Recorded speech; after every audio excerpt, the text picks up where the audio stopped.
generating new leads, even if you do generate a lot of inquiries, you need a very good transformation engine to convert them into clients. And that is the much more important part. This is where we really work. And this is the sales part. And this is about sales automation and creating the flow of the conversation up to a close. You're listening to the B2B Growth Think Tank, the show that brings you the virtual hot seat where each week my expert guests and I help another business leader by masterminding actionable solutions to a specific challenge they're currently trying to solve in their business. So if you're looking for answers to a specific challenge that you're facing, that if you could solve in the next 90 days would have a huge impact on your growth, send it in to thinkttank@thinklikeafish.co.uk and we'll see if we can feature you on the show. My name is Adam King, your host and the captain of the ship at growth consultancy Think Like a Fish.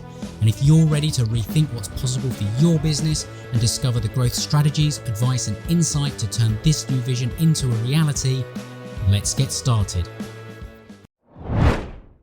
Hey, Adam here, and thanks very much for tuning in. And as you are, I'm going to make the assumption that you are responsible for generating revenue for an established B2B professional service business, and you're looking to grow your revenue. So what I've got for you, you're going to absolutely love, because I've recently released my new revenue multiplier calculator and bonus training, where using this tool and following the training, you'll discover how to uncover the hidden revenue opportunities in your business and be able to systemize your growth using 7 revenue multipliers that can double your business in 12 months or less. So if you want to go and grab your copy, go to thinklikeafish.co.uk/calculator.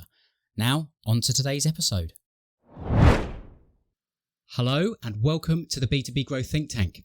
Joining me today to talk business growth and to help out a fellow business leader on the virtual hot seat is someone who helps business owners in SaaS and services to double their revenue in just 90 days.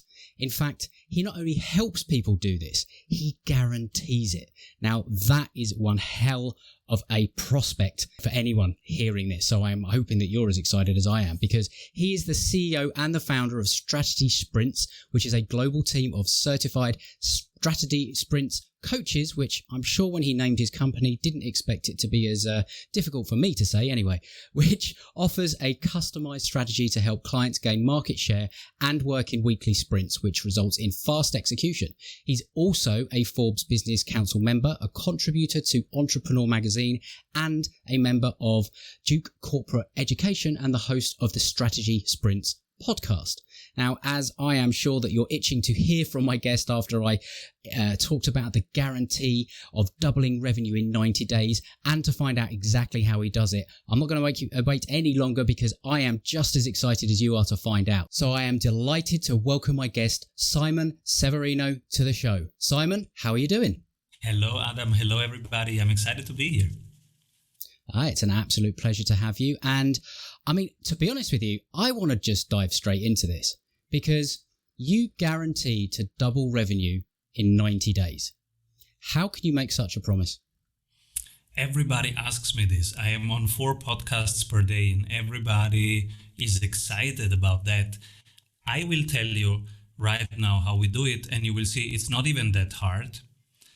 So there are 3 things. If you want to double your revenue, there are 3 things that you need to do. And you can do them with zero budget, and you can do them in 2 to 3 months.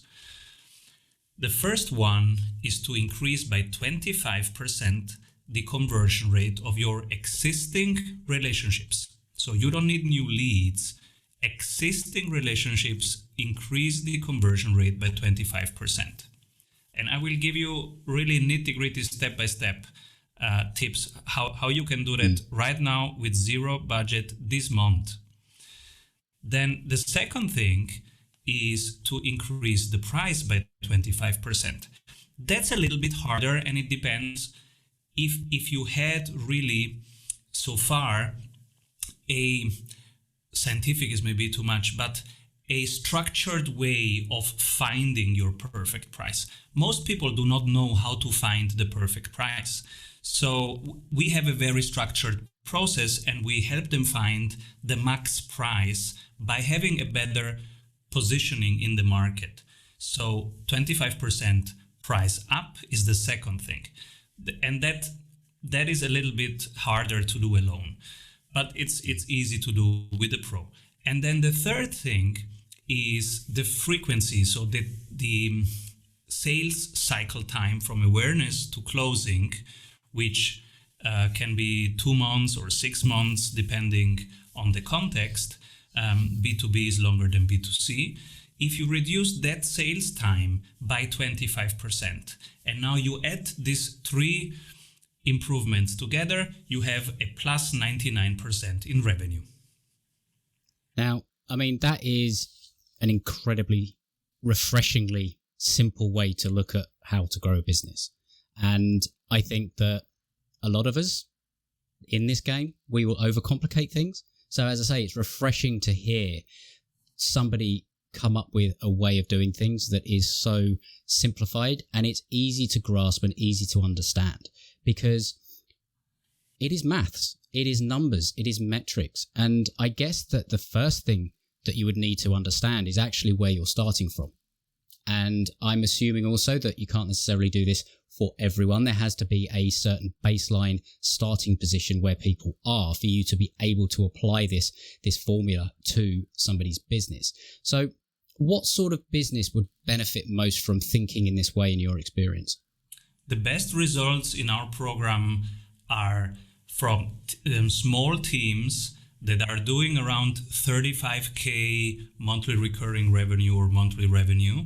And they are in business since a couple of years, and they are either professional services, consultancies, marketing agencies, financial advisors, or they are a SaaS, B2B SaaS business. These are the people that have the best results with us. And the way they got to 35K, they need to change now the way they get to 70K per month. And they want to double, they are ambitious, they want to grow because they either have to grow because they did let investors in and these investors have expectations, or they just want to grow because they know that scaling, that's the fun part of a business actually. So the growing part, it's not really fun. It's a lot of work. It's a hustle. It's the grinding part. The fun part really is the scaling.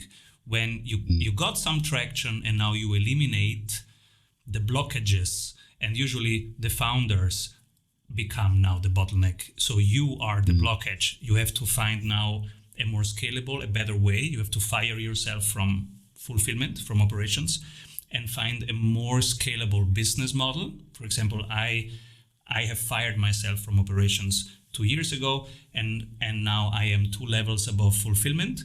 So I don't coach anymore, but I have certified coaches around the globe that do that. And so my work was how to get from Simon is the value generating engine to there is a value generating engine, and Simon is the curator of it, is the scaler of it.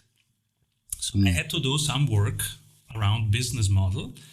And in order to do that, I had to spend some time thinking about a more scalable business model.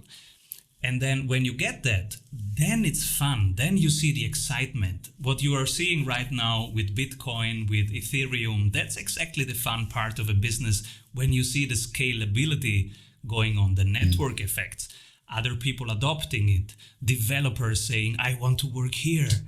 That's the fun part of a business. Yeah, and I mean, I'm curious to know, what were things like for you before you sort of came up with this? I mean, it's an offer, double your revenue in 90 days guaranteed. So how things were before that, like being a consultant, being a coach, somebody that was going out there and trying to drum up business, as opposed to today, where you have that offer and it's very clear in terms of what will happen, and you make that risk reversal of a guarantee. What's it been like? It was awful. Like most people, I was working too much. Profit rate was very low on each project. And so overall profit margin was low for the amount of work that I was doing. And also, I didn't enjoy running my business anymore. It was not even a business. It was a series of jobs. So I would fly into a city, solve their problems, solve the problems of BMW, solve the problems of known brands, and then fly back home, and I did have solved zero of my own problems. So I had some revenue, but I had no business going on. It was a series of jobs, well-paid jobs, but I was not happy. It was not scalable. And then we got kids, and I was like, hey, I don't want to do this way. There must be a smarter way. Yeah, absolutely. And having had the previous conversation, we actually have two daughters of exactly the same age. So yes, we share that affinity of what life is like in that kind of environment. But I mean, it's a sort of demand on your time. It's a demand on, where you want your life to be and all that kind of thing. And I think that certainly when we are service providers, when we are working with clients and all that kind of thing, we don't necessarily, we spend more time working and serving the client than we do actually thinking about our own business and all the rest of it. And sometimes that can actually then end up becoming to the detriment of the client as well, because we don't always have a repeatable model. We don't always have the predictability of being able to make the kind of guarantee offer that you make, for example. And that then makes it very, very difficult to differentiate yourself, to stand out in a marketplace. And, often then you're competing on price and all that kind of thing. So has it made things easier in terms of the selling of what you do as well, just having that kind of offer? Yes, you have experienced it at the beginning, how excited you were when you said it. So it is easily now, it's easy to communicate, and people get it, and they can tell their friends, oh, you want to double your revenue? Call Simon. It took me 20 years to get to that simplification. I hope it's not an oversimplification, but it is a simplification of something complex, because behind that, it's really about the biomimicry of aligning sales, marketing, and operations. And that is a complex thing. But I hope that I have conveyed it at the beginning in a very simple way, a way that anybody can understand and feels capable of doing, because this is what I want to convey. But it took me 20 years. And now with clients, I just need 2 to 3 months to do the same thing for their business. Before I had this, we had scope creep. Every project was a little bit different. Every project was beginning from scratch because every project was customized. And so it was like Sisyphus rolling this stone up the hill, and the stone would never roll alone. It took me 20 years to get it right. But I can tell you a story we did a couple months ago, how we coached somebody to do this in 2 months. They were a branding agency in Europe, and they were like us, doing very different things from I do your logo, your website, and your WordPress maintenance, and everything in between. So every time a client would come, they would reinvent the wheel. It's hard to sell, scope creep. You start with a logo, but then they want website maintenance also. All these kind of frictions. And clients were discussing about price.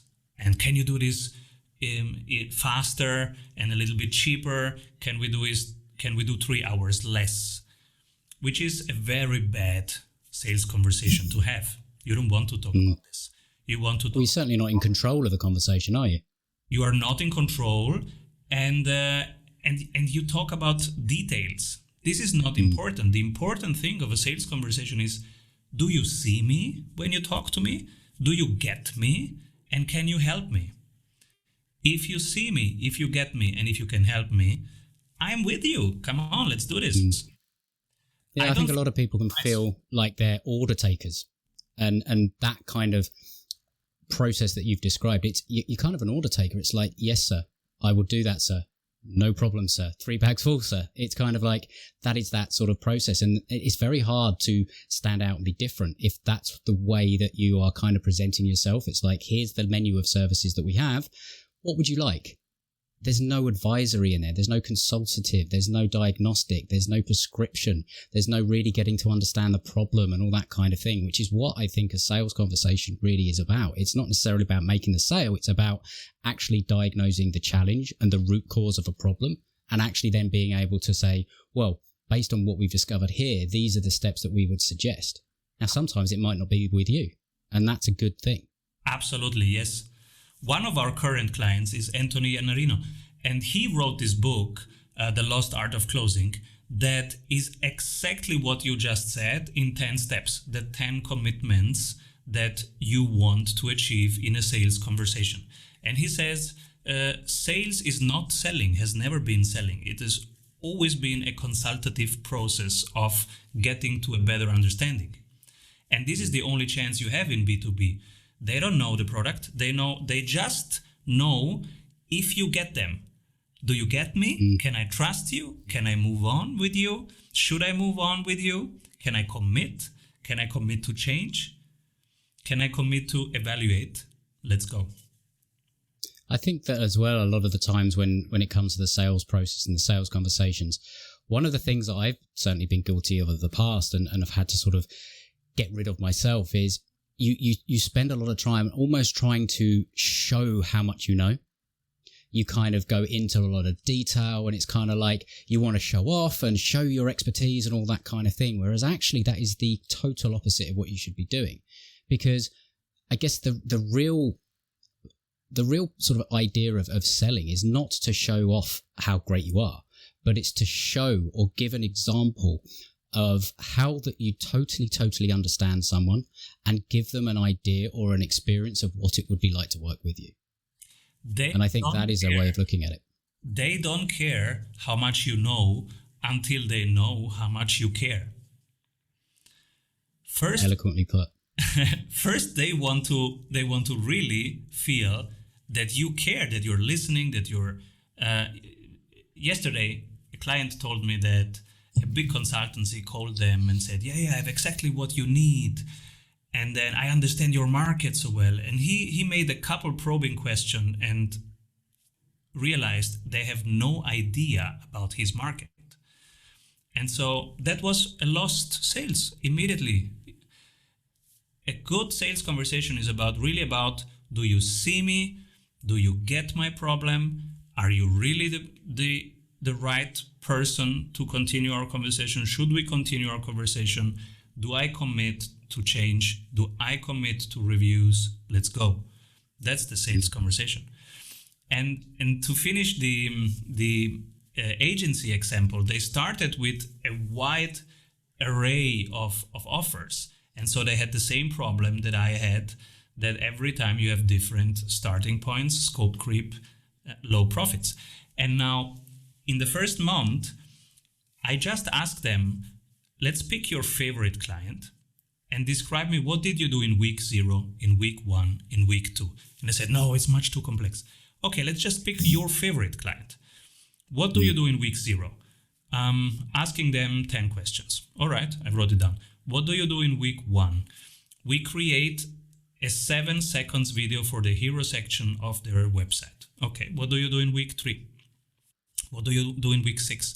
We packaged the offer similar to ours. Now their offer is, we tell the story of your business in 6 weeks, in 7 seconds in 7 seconds on your website. It takes us 6 weeks and the price is 15K. That's now the package.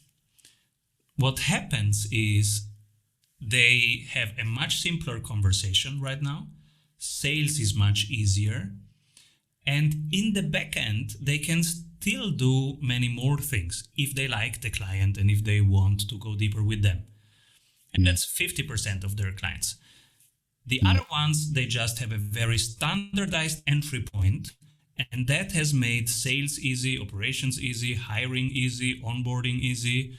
They have even interns doing a lot of activities that were done by the founders a couple months before, because now they are streamlined. It's all about streamlining operations, sales, and marketing. If you streamline that part, the magic will happen. If one thing is not aligned, it creates friction all the time. Yeah, and I think that that's one thing that I think a lot of certainly service professionals and everything sort of struggle with is they want to sell everything. Like it's kind of like, this is my thing that I do. This is, I know I can really help someone, and they'll go in for the whole big shebang, like the big engagement. They'll go for a retainer. They'll go for whatever. And it's like, this person that you're talking to is not necessarily at that place yet. So what is that first engagement? Like, what can you do that can give somebody a result and an experience of you, but then sets up the next stage? And I think if you ask those questions to yourself, maybe you'll be able to come up with something else that will make the sales process a little bit easier. It will make everything that you just discussed there easier. The onboarding, the fulfillment, all of the actual work that needs to be done, much more simple. And then it's almost like you get to choose whether or not you continue working with that client based on experience, and they do too. And I think that's a fantastic way of looking at it. So I'm sure everybody listening is kind of itching to understand a few of the tactical ideas of how you would sort of improve those 25% numbers. So everyone wants more leads. So why do you focus on getting more results from your existing leads? And how do you do that? Because it's cheaper and it's immediate. So if you want to generate new leads, which everybody right now seems to be wanting to do. So I get 12 calls per day. Hey, can you help me generate more leads? And I usually ask, what do you do with these leads? And they don't have a good answer. So first of all, it's expensive and it takes time and effort to generate new leads. So I wouldn't do it as the first option. Second, generating new leads, even if you do generate a lot of inquiries, you need a very good transformation engine to convert them into clients. And that is the much more important part. This is where we really work. And this is the sales part. And this is about sales automation and creating the flow of the conversation up to a close. Now, what's the practical thing? There are a couple very practical things that you can do. First, your current conversations. Let's say you have 7 sales conversations scheduled for this week. The first one is sales technique. How do you open that conversation? How do you prepare yourself for this conversation? What happens in the middle of the conversations? What happens at the end of the conversation? You said one very important thing, that we make mistakes. One mistake, for example, getting excited and telling them how much you know. That's exactly what I always did wrong. I get excited and I say, oh yeah, I did this here in that country. And then I want to tell them about that country. And that's my blind spot. And my colleague Stefan has another blind spot. And my colleague Michelle has another blind spot. So what we have found out is that if we record our sales calls and send them to each other and give each other feedback, we increase by 17%, 20, 23% our own conversion rates, because we help each other become a better listener and have better conversations. So one thing to do is technique coaching, sales technique coaching, recording every sales call and finding somebody to give you feedback about body language, the words that you use, and the silences that you use. It's really important in a sales conversation to have 2 specific silences, and they are very uncomfortable. They need to be trained. And I think it was Marcus Cauchi who introduced us. He told me an interesting stat. He says, what's the average? This is after I told him the average amount of time that a Brit leaves their tea bag in their tea is about 8 seconds, which is nuts. You know, I like strong tea anyway. But he then sort of said, Do you know the average amount of silence a salesperson is comfortable with on a sales call? And I sort of went, well, 3 seconds, thinking I was going to be smart and get it. He went 0.4. That is the amount of time people are actually comfortable with silence when they're actually trying to make a sale. And it's vital, isn't it? Because you need to give the other person space to think and consider and come to their own conclusions a lot of the time. Yes, you need to let them steer in the tension, in a very specific tension that your solution solves. And so that's one thing, the sales technique. Record it, give it to people who are willing to give you feedback and are precise enough in observation so that they can give you strong feedback. And or get a coach who can give you feedback. This is really important. And imagine 17% more conversion. That's direct value right there. That's one thing. The other thing is from your current relationship. So go through your CRM and call the clients of last year. Hey, how you doing? I'm curious. Call the clients of this year, earlier this year. Ask both of these categories, hey, you know what I am doing. Do you know somebody who needs this? These are 3 examples of things you can do. It's very simple. These are 3 examples of things you can do. And we have a list of 17 things that it's a checklist that people need to do when they work with us. They get this checklist. And the first 2 weeks, that's what they do. And that But I think that like what you've sort of just gone through there is an example again. It's a simplistic, it's a simple way of doing things and a simple way of looking at it. And maybe somebody, when they hear, right, I'm going to double revenue in 90 days, they're expecting a complicated process or something like that. Whereas actually, maybe they're now thinking, well, hang on, that just sounds too simple. But if you're thinking that, just ask yourself, when was the last time you did everything that Simon just said? I don't know, I don't have stats, but I would hazard a guess that 80 to 90% of people haven't done that in at least the last month. Exactly. And I think that, I think it's a testament to having 20 years of experience and distilling it down into simplicity, because that's where expertise lies. I really do think that. And I think that being able to really find what works and just get rid of everything that doesn't, focus on the things that move the needle. Focus on the things that are going to be the biggest leverage points in your business. And really what you described there is it's looking and finding the hidden assets. It's finding the things that you already have in your business that you might not actually be aware of that you have, and really pulling them, because they're the things that can actually create that revenue growth in a shorter amount of time than you might necessarily have actually thought possible.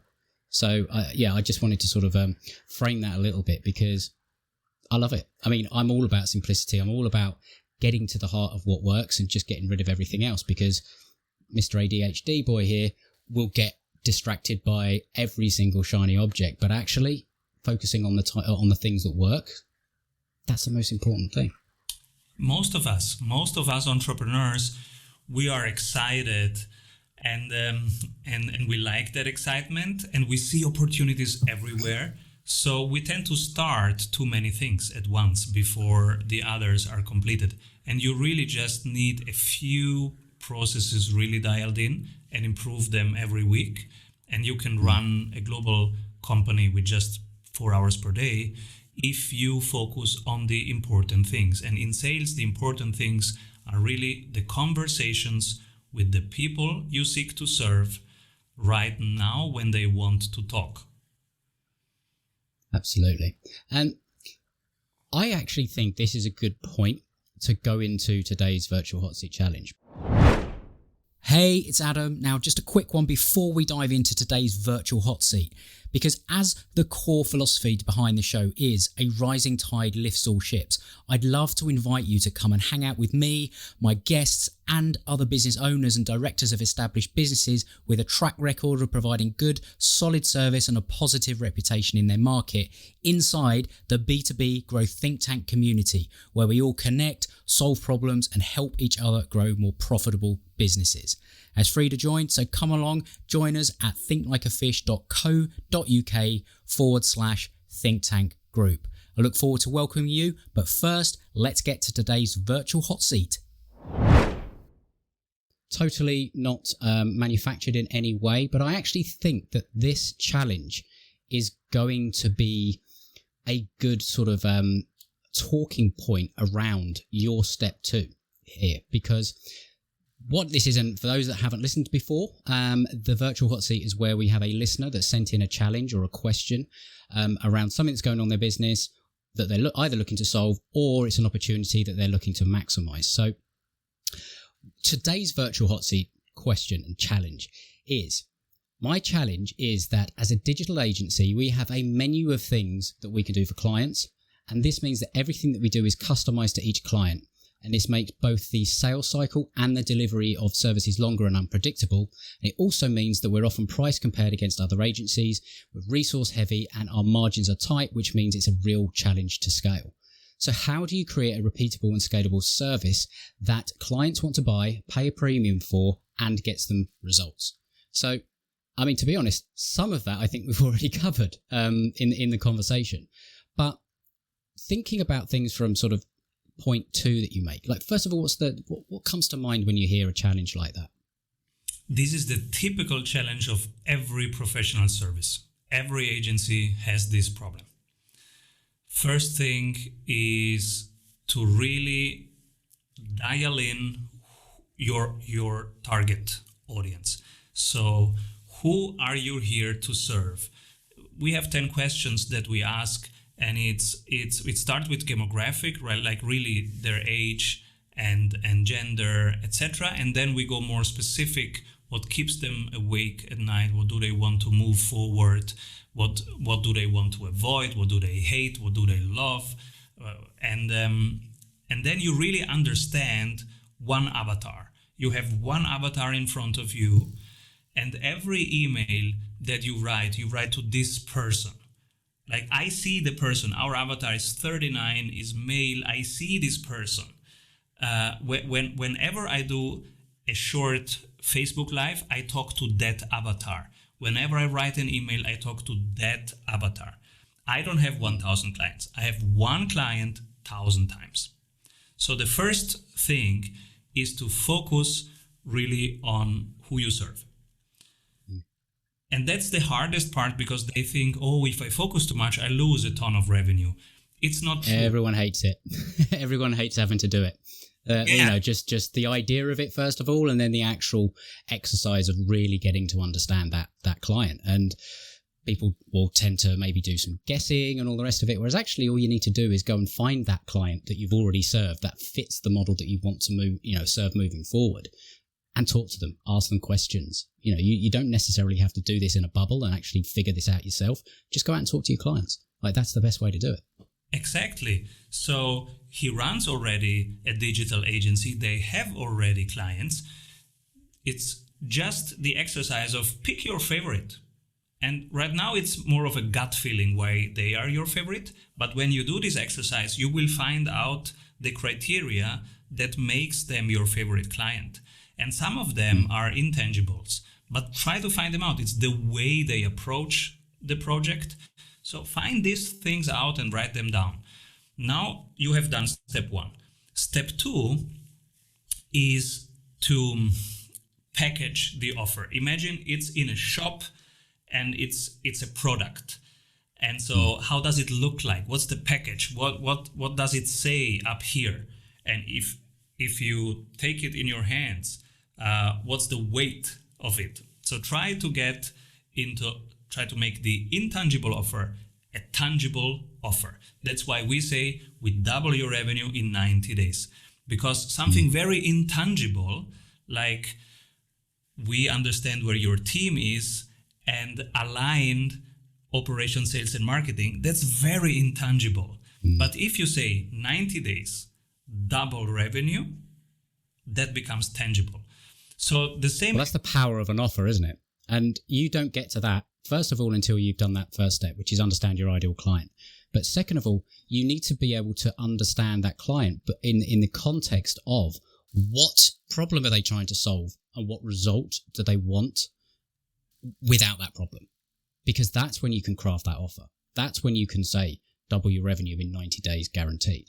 Now, that might not be what this person's end client wants. It could be something different, but it's always an outcome-focused promise that makes up your offer.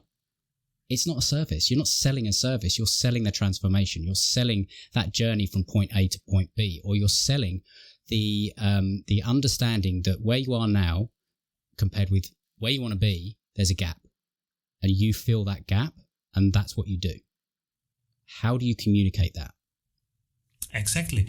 And so time is important. For example, 90 days, 75 days, 48 days, 21 days.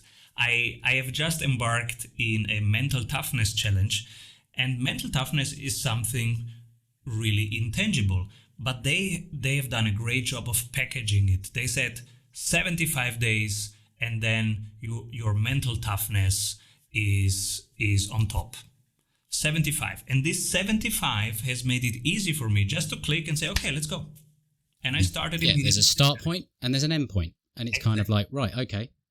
It's almost like you're giving someone an out afterwards as well, in a weird way. It's like, I don't necessarily want to be tied in, certainly if you're, thinking back to maybe my sort of 20s and all the rest of it, male, fear of commitment, all the rest of it, right? I'm now married, so I got over it. But it's kind of like people don't necessarily want to be tied in. And that's what we were sort of talking about earlier. A lot of people will go straight for their big service, their retainer services, or whatever you may well call it. And it's kind of like, well, I'm tied in here. So how can you put a time limit on it? And actually say to someone, look, we get you this result in this amount of time.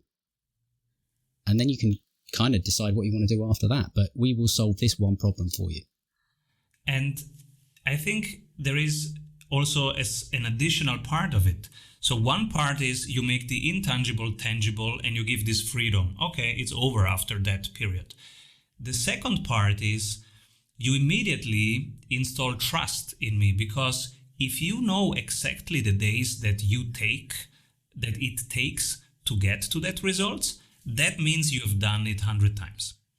Because if you have no idea, and if you're doing this for the third time, you cannot comfortably, I will feel that you do not feel comfortable with that package. So you will say it's 75 days, but I just don't buy it. Mm-hmm. Because when you get to the packaging stage, then you means you really know what you're doing. If you say in 21 days, I'm going to lose 3 kilograms, that is very specific. And that means that you have done your homework. Especially if you tie it to a guarantee. Because otherwise you can tell me anything, but do you have skin in the game? What happens if we don't reach them? That's why we have a guarantee. Because both sides need to have skin in the game. This is something that this digital agency maybe also might be considering. Digital agencies sometimes do done for you work instead of done with you. I think this is a big mistake. Whatever you are doing, it's usually the worst option just to do work for somebody. It's usually a much better idea to do work with somebody. So, hey, we are a team now. Okay, you have bought my services so that you can reduce your monthly Microsoft cloud expenses. Okay, we are a team now. I will make sure that your expenses go down and stay down. We are a team. And so I will not charge from you £2,500. I will charge 15% of every saving that you do every month, because we are a team now. I know we are going to bring you to success, And that's why I trust that 15% of that success is our fee. And I think that it is so, I'm surprised it's so rare, but then maybe I'm not, because maybe people haven't done this work to be able to systemize their fulfillment, their delivery to the point where they can guarantee that result. And maybe that's a weakness in a lot of the way that things are done. I don't know. But if you can do that and you can guarantee it, you are then, as you say, you're on the team, you're a partner, you're a growth partner, you're a whatever it is partner, and you are sitting on the same side of the table and you're sharing both the risks and the reward of doing business, because that's reality. There is risk and reward in all business. And if you can be the person that comes in and says, I see you, I understand your problem, we have a process that has been proven and trodden well before by others just like you, i.e. the ideal client that you've done the work to actually identify first, and we guarantee it because we know if you fit this criteria, we can achieve this result.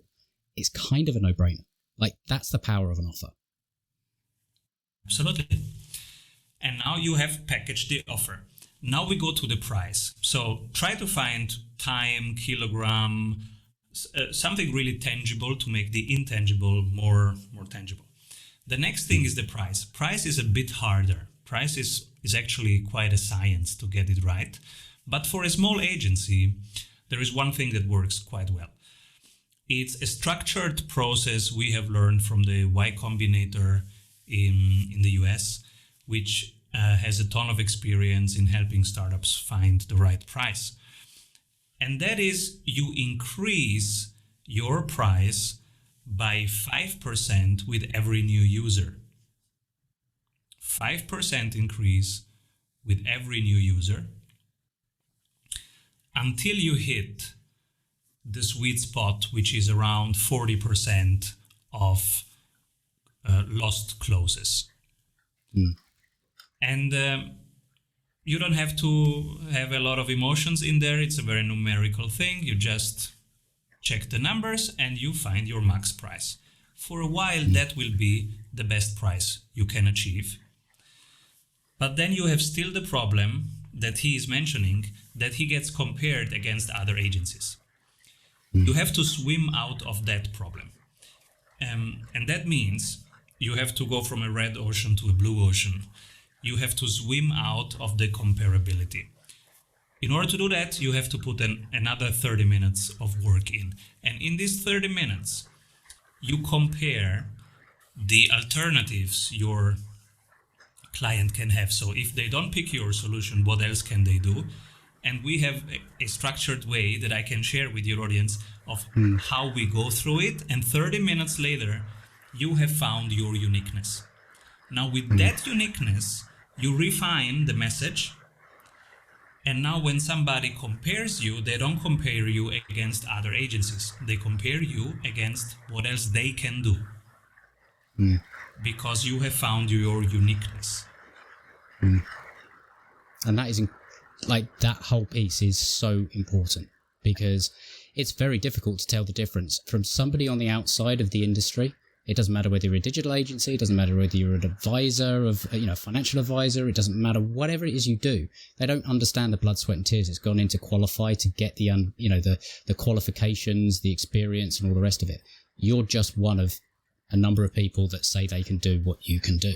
Yeah. That's why coming up with this value proposition, unique selling proposition, whatever term people want to attribute to it, it's vital. And it's the piece that I don't think a lot of people spend enough time on, because it's this piece alone that can double your revenue. Almost forget some of the other stuff. If you can get this right, that value proposition to put yourself in a category of one allows you to increase prices. It helps to improve the close rate of sales conversations, because people are already kind of like, yeah, this makes sense. I don't even, you had me at hello, Jerry Maguire, that kind of thing. It's so important. But we all want to go down the shiny route. We all want to go and do the lead gen or, Facebook ads or whatever it may well be at this, at this particular moment in time.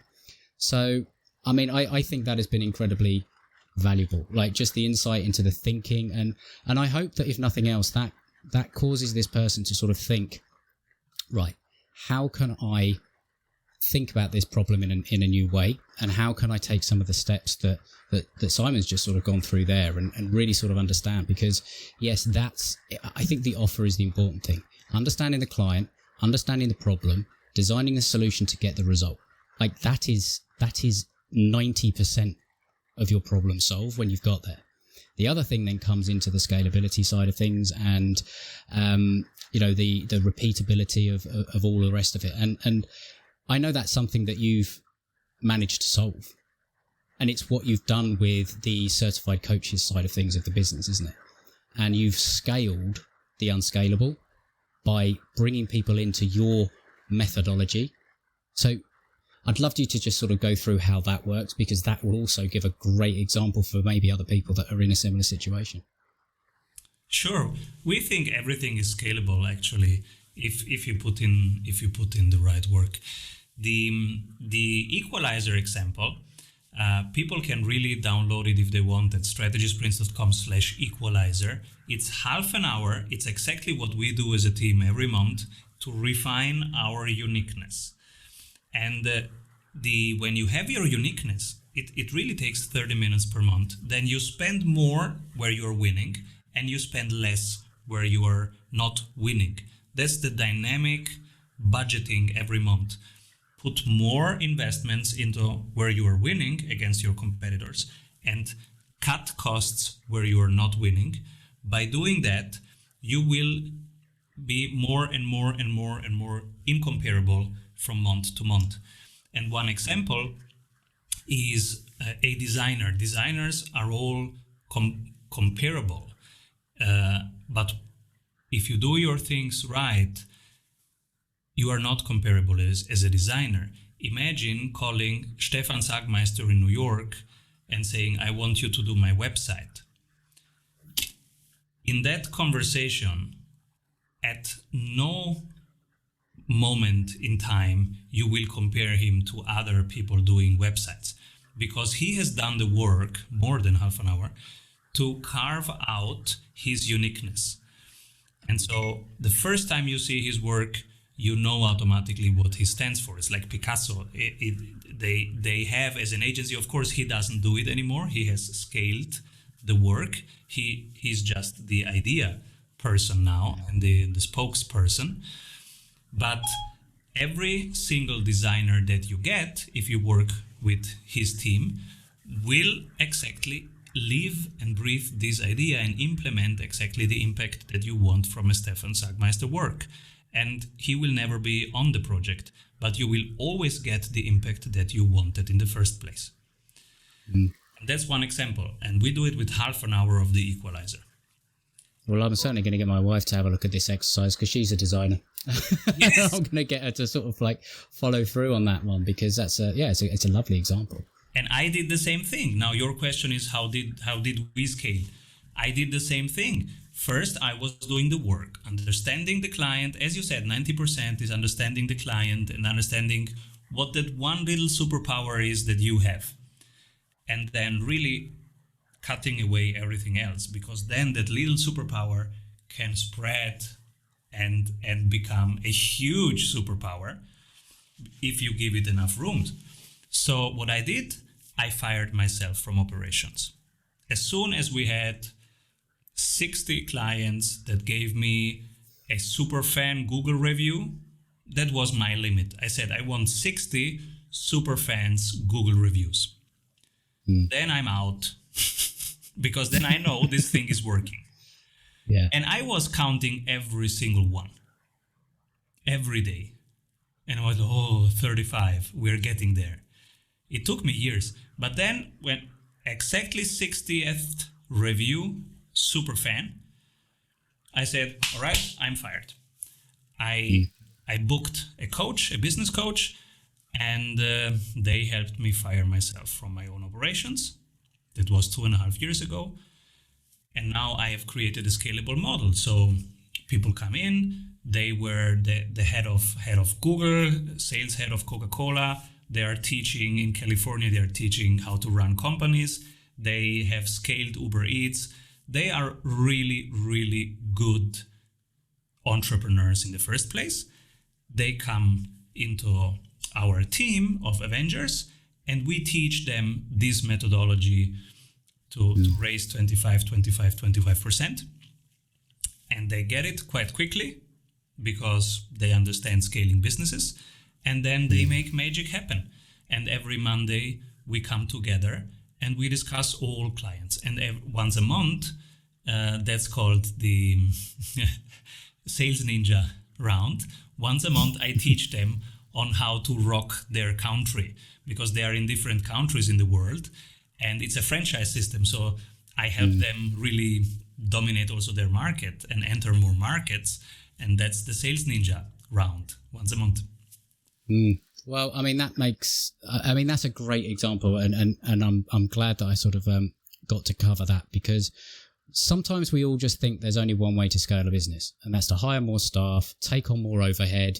You know, that sort of impacts what this person was also talking about, the margin issue and all that kind of stuff. Whereas actually, when you've done the work that you were talking about in terms of knowing your ideal client, understanding the problem, working out what the result is, and then working on your process for delivering that result, that becomes a repeatable process. That becomes a methodology. That is an IP that you can then use to bring other people on board. If you want to do the whole hiring and stuff, that's fine. You've got your onboarding process and how to train people, but there's another way. I mean, you know, you've licensed your IP to these people that are already going out and doing great things, and it's just adding another quiver to their bow.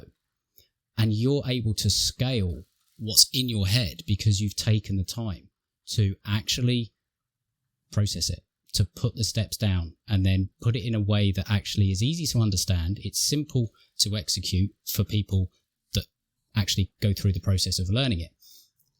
Yeah. And it's replicable. The first step is basically creating an online course. Create an online course about what you do, like you would do it for a client, but you are doing it for your colleagues. And then break the rules a little bit. So I didn't learn this, and I don't even know where to learn how to run a franchise business. I don't even know if you can learn it anywhere, like at the Franchise Academy or something like that. I don't know. I stumbled into this model just by solving problems. So one problem was, I don't want to have employees for many, many reasons. First, I only invest in models that have a low downside and a huge upside. Because otherwise it's not a smart investment. And having employees is not a smart investment, because when you have months with less sales, you are still paying them full.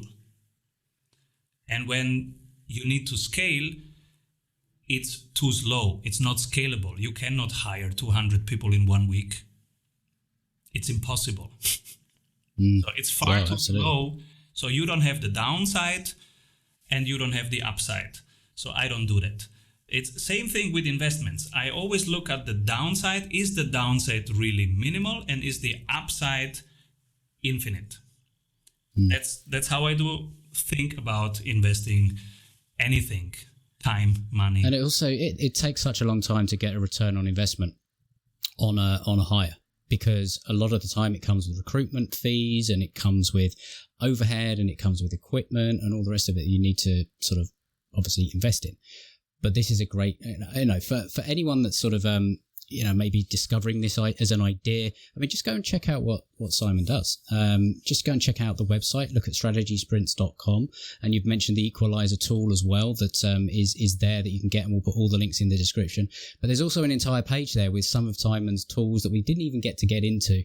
And that gives an insight into how he's systemized and made his service business scalable, because these are all blueprints, for want of a better word. They are tools that he gives to his coaches that he's developed over time. He's giving away very generously a number of them on the website, but it'll give you an insight into how to maybe think about doing this for yourself. if that is where you're looking to go, if you're looking to scale the business and do it in a way that is repeatable and also that has less of a downside risk than maybe what people think is the traditional way of doing it. So, I mean, Simon, honestly, I could talk for hours and hours. This has been so much fun, but I know that you have to get off. So, Simon, I mentioned strategysprints.com, and I still can't say it. It's the SS. It's like the red lorry, yellow lorry. Can't do it. Anyway. So it's strategysprints.com. You also have a podcast there as well, which is the Strategy Sprints podcast. Anywhere else that people can connect with you if they've enjoyed hearing what you've had to say? And let's face it, who doesn't? Who wouldn't? I'm on Instagram, Strategy Sprints, and we have a Facebook group, which is a private Facebook group. But if you say you come from Adam, I will let you in. And it's called Entrepreneurship in Sprints. Awesome. Well, I hope that everybody listening goes and checks all of that stuff out. And funny enough, I didn't realize you had a group until a little bit before this interview started, and I just applied. So I might see you in there as well. So There we go. Oh, yeah. We'll have it fun. Awesome. So, Simon, this has been absolutely awesome. And I hope people go and check out what you do and, double their revenue in 90 days with you. But until they do that, I just want to wish you an awesome rest of your day and speak to you soon. Have a great day, everybody. Thank you, Adam. So that's it for this episode. Awesome. Thank you. I hope you found it valuable. I hope you got some great ideas that you can take away and apply to your business to help you grow. If you did, please share it with somebody else that might also find this valuable, because they will thank you for it. Also, to let you know that I have a podcast gift page where I put a lot of resources that I love to share with my listeners. You can find the links to join the Facebook community there, and you can get my book, The Conversational Relationship Marketing, and the audiobook version, all for free, plus a number of other resources I'll be adding over time on that page. So make sure you head there to thinklikeafish.co.uk/podcast gift, and you can help yourself to the things that make most sense to you. And if you have enjoyed the show, please make sure you're subscribed. You'll get updated as the new episodes come out. And finally, last favor, please consider giving the show your honest rating and review on Apple Podcasts. I read every single one. They mean the world from me. I love hearing from my listeners, and it does help others find the show as well. So if you want to go and do that, I'd really appreciate it. But until next time, have an awesome day, and we'll speak soon.